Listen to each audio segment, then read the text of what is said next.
Hey, what's going on, everybody? Long time no see. It's been a few weeks since I posted a video, and I'm excited to do this. I spent some time discerning.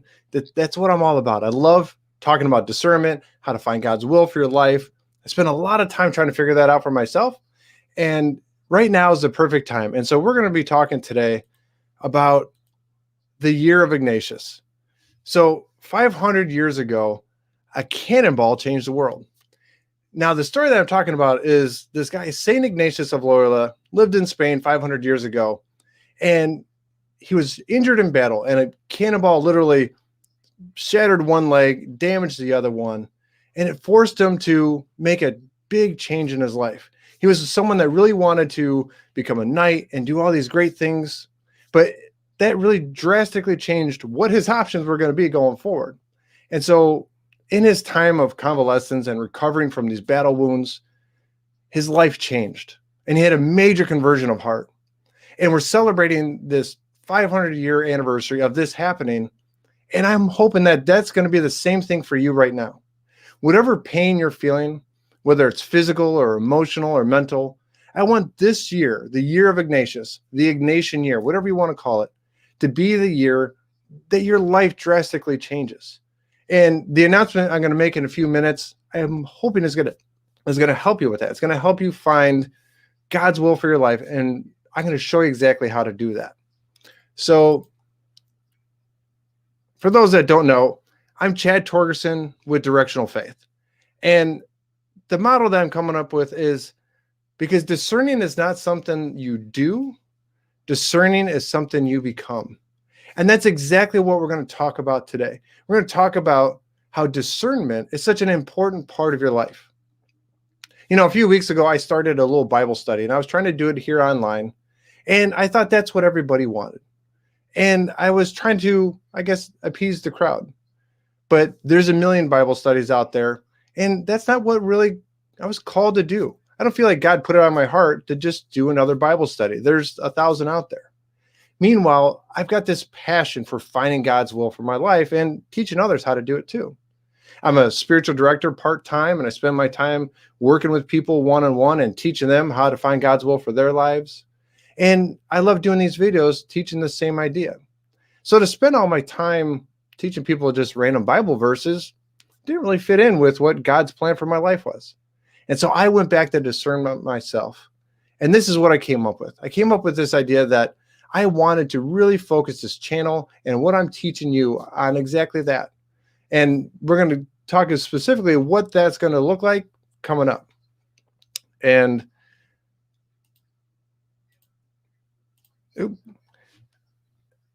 so full disclosure, I've not always made the best decisions for my life. There were times where I really thought that I knew exactly what I was supposed to be doing, but that wasn't the case. I've made mistakes. There were times that I made really hasty, short decisions because I really thought that I knew where I was going with life. And I had this bad habit of always making decisions on the run, on the fly. I never spent time discerning what was the best thing for me and what was God's will for my life. Instead, I was always reacting to life and whatever came at my way. That no matter what came my way, I just was doing my best to survive and to overcome whatever obstacles came in my path. And instead of having a positive direction or a purpose to any of it, it was all just reactions. And maybe you're in the same spot yourself. Maybe you're struggling to find what your purpose in life is and where God is trying to lead you. But if you're spending all your time just reacting to life instead of being proactive, you're not going to get there. And that's where being discerning comes in. And so today we're going to talk about the Ignatian year. And I want to convince you that 2021 could be your year. 2020 was awful for all of us. I don't think many people had a great year. Oh, I take that back. There were actually some good things that did happen in my life, but it pales in comparison to the struggles that we all faced during this time. But 2021 doesn't have to be that way. And I'm hoping that this Year of Ignatius, this year that we're celebrating this 500th anniversary of Ignatius getting hit by a cannonball. I mean, think of that general idea. Here was something that seemed like an awful thing to have happened to him. It literally crippled him for the rest of his life. But it became the defining moment in his life and completely changed him. And I'm hoping that coming out of coronavirus, that this is your cannonball. This is your opportunity to grow and to go in a new direction. That I want to help you develop a life-changing faith. We're going to focus on discerning God's will. And I'm going to do that by teaching you the discernment of spirits. St. Ignatius said, "He who goes about to reform the world must begin with himself, or he loses his labor." What did he mean by that? That if you really want to change the world, it starts with you. That as Christians, we have this great idea of the things that we want to do and this greater mission that God is calling us to. But if you don't have your own affairs in order, you can't do anything. It's like the old airplane analogy. If any of you have ever really paid attention when they're doing the presentation at the beginning, the safety checks, when they're telling you how to put on your air mask, if you've got kids of your own, you've probably noticed that they always told you to put your mask on before helping your kids.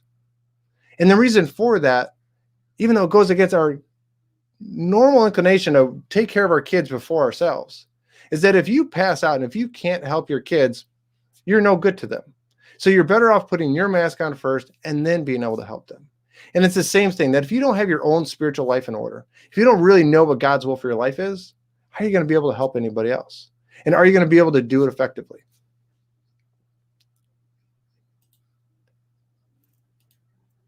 And so I want to look forward. Where will you be at the end of 2021? Would you like to know God's will for your life?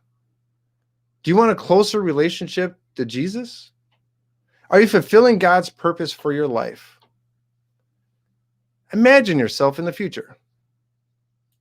Think to the end of the year. Think where it's December, it's January 2021 or 2022 at this point, and you look back on 2021. What is this year going to look like for you? It's your decision. Yes, there are going to be things that are going to happen in your life where you can't control it. But what happens in your life for the next 5-6 months until the end of 2021 and this year of Ignatius is up to you. You have to make the decisions. No one else can make it for you. I can't make it for you. Even those that sit in my spiritual direction sessions each week and I try to guide them and help them find God's will for their lives, it still takes action on their part to make it happen. I can only guide them and give advice. In the end, they're the ones that have to discern it and figure out where God is leading them. They're the ones that have to sit there in the moment and listen to the Holy Spirit moving in their life and try to figure out what God is telling them to do. And that's where you're at right now. So I want you to take some time. Think about it for a second. What goals do you have for 2021? In the comments, please share with us. Tell the rest of the people that are watching right now, what do you want 2021 to look like? What do you expect that it's going to turn out like? All right. So what are we talking about? What is the purpose of looking at our year and reflecting back? Why are we going through this year of Ignatius, and why does it matter? Well, those that have watched any of my videos know that St. Ignatius is kind of my homeboy, right? He's the guy that I love to follow. And there's a little bit of a story behind that. When I was learning about saints and finding out more about them, I learned that there were feast days and that you celebrated certain days based off of their lives. And St. Ignatius was someone I was already starting to connect to. And when I said, I want to find out more about this guy, when I looked up his feast day, I found out that it was July 31st. Well, July 31st just turns out to be my birthday. So early birthday, thanks. But that was an important milestone for me to have that real connection with him. That felt like a God moment to me. And ever since, I've just stayed really connected to him. And since then, I've really gotten deep into his practices and his teachings. And they're all very basic and very simple. Most of them are covered here in, it's called the Spiritual Exercises of St. Ignatius. And it just teaches you a different way of living, a more simple, practical way of approaching faith and spirituality. And so Now we're celebrating May 2021. So that's less than a week from now. Marks the 500th anniversary of Ignatius' conversion, of the year that he got hit with the cannonball. Well, speculatively, I've seen a few different dates, but speculatively, that's the date that it happened. He was struck in the leg by a cannonball, and it left him in a position where he needed to discern God's will for his life. And like I mentioned earlier, you might be facing that right now. Maybe you're going through difficult times, whether it's financially or with health issues or mental health issues, and you're really feeling overwhelmed. You're wondering where God is in any of this, and you can't figure out why God would put you through the challenges that you're facing. I mean, everybody's been asking the same thing about coronavirus. Why did God allow us to go through this? Because it was an opportunity for conversion. It was an opportunity for change. Just like that cannonball could have ruined St. Ignatius' life, but instead it became the pivotal moment that changed and allowed him to become the man that he was meant to become. And so this is your time right now. If you're watching this video, it's because God led you here. God wants you to know now is the time to make a decision. Now is the time to change how you view the world and view life.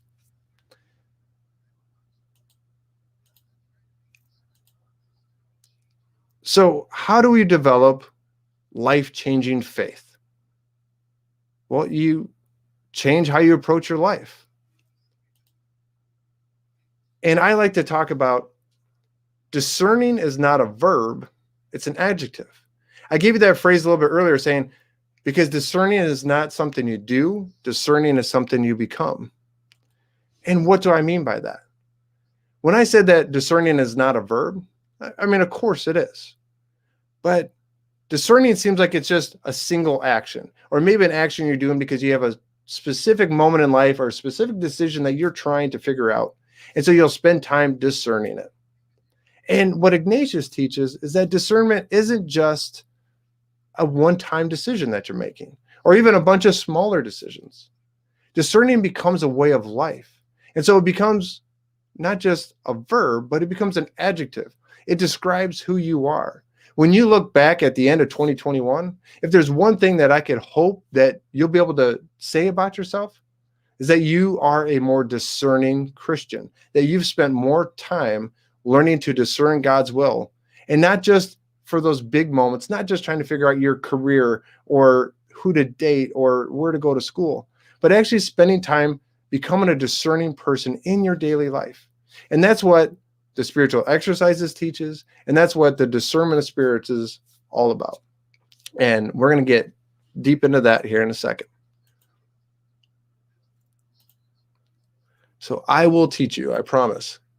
And what you're going to learn, we're going to focus on how to, like I said, we're going to focus on how to discern God's will. And we're going to do that with two main things. First, we're going to talk about there's 14 rules for the discernment of spirits and 8 rules for discernment. And we're going to talk about how do we use these to become discerning. Now, you're probably worried that that sounds like a lot of information to cover. And we're not going to do it all at one time, I promise. That would be too much. I actually want to take our time with it and really go through each one of these rules, as they were. They're rules, guidelines, whatever you want to call them. That they're just a method or a way of looking at life. And there was the 14 rules of the discernment of spirits. And when we look at those, really that's about your relationship with God. It's guidelines on how to know where you're at with God right now. So when you're discerning the spirits, you're getting to know, am I in a good place with God? Where's my spirit at? Am I in a good place with God, or am I not in a good place? Because before you can ever figure out how to discern a single decision in your life, or how to become a more discerning person, the first thing that you need to figure out is, what is your relationship with God like? I mentioned earlier that I struggled to make good decisions. It's because most of the time I was making decisions that were very hasty, and they were reactionary at heightened times of whether it be stress or chaos or maybe even excitement. Maybe there were times where something seemingly good came across my path and I just couldn't resist. But in making a hasty decision without really spending time to discern whether God is really calling me there, I made a lot of wrong choices. And my life ended up in some really difficult places because of it. And I've learned to really understand where I'm at in that moment with God, to not just react to these heightened emotions that I feel, but to slow down, understand where I'm at. What are my emotions telling me? What are my desires? What are God's desires in all of this? How do I slow down and listen for God? Because the truth is, we're always looking for God in the billboards. We want the big neon signs where God tells us exactly what to do with our lives, but he doesn't. Most of the time, it comes in whispers, but you can't hear a whisper if there's all this noise going on around you. So the main thing that you've got to do is be able to quiet that down and be able to truly listen for God's call in your life.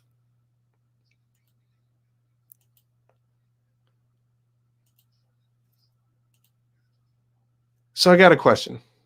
Can you commit the next 6 months to God? Right? We've talked about 2021 being the year of change. If you can, please give me an amen with an exclamation point in the comments.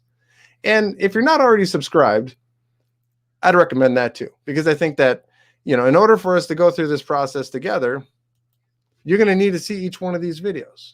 And so by subscribing, you're going to get notifications of whenever the next live stream is going to come up. Now, of course, I'm going to do my best to do every Friday at 3 Eastern, 2 Central. But if you're subscribed and you click that little bell notification, YouTube's going to let you know. And it's going to make sure that you know when these streams are going live.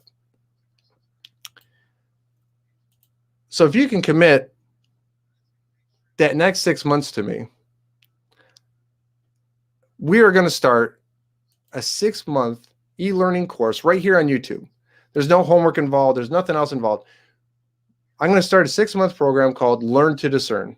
I'm going to spend the next 6 months going over these first the 14 rules for the Discernment of Spirits. And then once we've got that down and we've talked it through, we're going to go through the 8 rules for discernment, which actually will help you make decisions. If that first 14 rules helps you figure out where you're at with God, it's that second 8 rules where you actually spend time making decisions. And I know that seems like a lot, but stick with me each week. We'll do 15, 20, 30 minutes together. I'm not sure how long these are going to last, actually. I guess it depends on the material. But we're going to go through these together, and we're going to break down each one of these rules and how you can apply it to your life in a very practical way. And so it's going to be in an e-learning format. It's going to focus on Ignatius's rules for discernment. There will be 25 weekly videos, so just short of 6 months. And it'll be every Friday, 3 p.m., 2 Central. And I hope that you can join live, but if you can't and you miss one, that's okay. You'll be able to catch up. Just go onto YouTube. You'll be able to watch it at your own pace, your own time. Or if you're catching this and it's weeks down the road or even months and there's no more live sessions, you can still make this up at your own pace. And I recommend that you don't watch 10 videos back to back to back that are 20, 30 minutes long. Maybe you can watch a couple, but you're going to want to spend time with each one and make sure that you're absorbing the information and internalizing it. Because if you're not actually doing that, none of this is going to do any good. But I also recommend that, if you do get stuck on something, make sure you come back, rewatch the videos. Feel free to leave comments or questions down in the chat box because I'll make sure to answer them for you. If there's anything, if you're trying to discern your life, I can help you through that. And if you really need some help, I'm also available for spiritual direction. So feel free to reach out. Go to directionalfaith.com. I'll try to leave a link down in the description where you can go and actually sign up for spiritual direction, and we'll walk through this process together. Some of you watching right now probably are already my directees. So hello to everybody there. And so I need you to, if you haven't already, make sure that you hit the subscribe button so that you can get notified whenever the Learn to Discern live streams come. So the one last thing that I wanted to add is that I want to leave each week open up to discussion. That if you're available and you want to discuss, have any questions, or there's anything about today's episode or the future episodes that you want to discuss and talk about, what questions you have about discernment, about St. Ignatius. And then each week, as we get into each one of the rules, we're going to talk about that. So if you have any questions, make sure you put 3 question marks at the beginning of the comment. It helps me find them in that whole list of comments there. And hopefully I'll be able to cover and actually talk through some of your actual questions about this. give everyone a second just in case. So Heather mentioned, I think you should give us homework. And, you know, that is, that is something that I had thought of, was actually, you know, creating up some assignments. Maybe in the future, I'll see if I can do that. I'd obviously need to figure out a way to deliver all that to you. I think really the homework in all of this, though, begins with prayer. I think it starts with your discussions with God, that you need to take this information and go to God with it. And if you haven't seen some of my other videos on praying the daily examine, that would be your homework. And I've got some stuff in the works for doing the daily examine, but that's a big part of this discernment idea, is that if you really want to know how to discern and follow God's will for your life, it's going to come down to this. You're going to have to use something like the daily examine or another prayer where you could use that to kind of do a checkpoint and progress on where you're at each day as you're trying to discern God's will. All right. So not seeing a whole lot of questions. I want to thank Jim and Heather and Mary, and let's see if there's anybody else that have joined and stopped by. I want to thank everybody that's given me the support along the way, especially my wife, Mary, who's here. And, you know, I'll see you in the next episode. Next week, we're going to start the actual official course. It'll be the introduction to the Discernment of Spirits, and we'll start breaking it down. I'll give you the high-level overview of it before we start breaking into the actual rules. All right? So thank you, everybody, and I'll see you next week. Thanks, and God bless.